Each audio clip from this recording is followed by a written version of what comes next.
চীনা পরিব্রাজক হিউয়েনসাংয়ের দীক্ষাগুরু কে ছিলেন? চীনা পরিব্রাজক হিউয়েনসাংয়ের দীক্ষাগুরু ছিলেন নালন্দা মহাবিহারের আচার্য শীলভদ্র। কোন গোষ্ঠী থেকে বাঙালি জাতির প্রধান অংশ গড়ে উঠেছে? বাঙালি জাতির প্রধান অংশ গড়ে উঠেছে অস্ট্রালয়েড বা অস্ট্রিক গোষ্ঠী থেকে। বাংলার সর্বপ্রাচীন জনপদের নাম কি?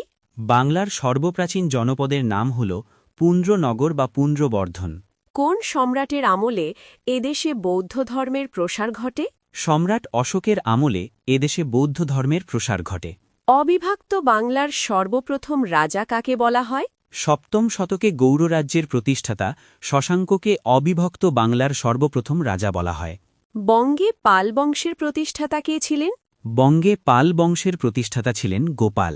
ভারতবর্ষে মুঘল সাম্রাজ্যের প্রতিষ্ঠাতা কে? ভারতবর্ষে মুঘল সাম্রাজ্যের প্রতিষ্ঠাতা হলেন জহিরুদ্দিন মুহম্মদ বাবর। ঢাকায় বাংলার রাজধানী স্থাপনের সময় মুঘল সুবাদার কে ছিলেন? ঢাকায় বাংলার রাজধানী স্থাপনের সময় মুঘল সুবাদার ছিলেন ইসলাম খান। সতীদাহ প্রথা বিলুপ্ত হয় কার উদ্যোগে? রাজা রামমোহন রায়ের উদ্যোগে সতীদাহ প্রথা বিলুপ্ত হয়।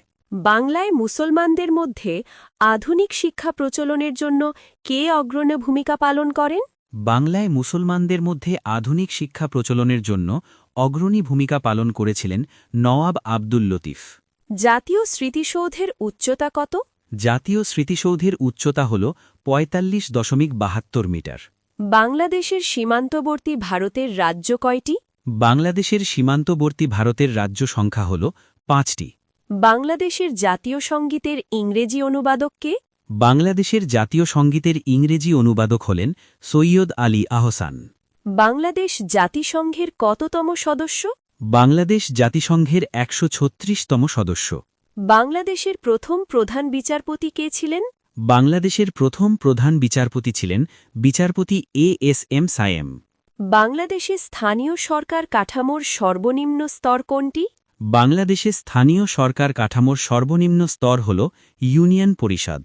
লালন শাহ সেতু কোন নদীর উপরে অবস্থিত? লালন শাহ সেতু পদ্মা নদীর উপরে অবস্থিত। বাংলাদেশে তৈরি প্রথম ল্যাপটপের নাম কি? বাংলাদেশে তৈরি প্রথম ল্যাপটপের নাম দোয়েল। বাংলাদেশ ইক্ষু গবেষণা ইনস্টিটিউট কোথায় অবস্থিত? বাংলাদেশ ইক্ষু গবেষণা ইনস্টিটিউট পাবনা জেলার ঈশ্বরদীতে অবস্থিত।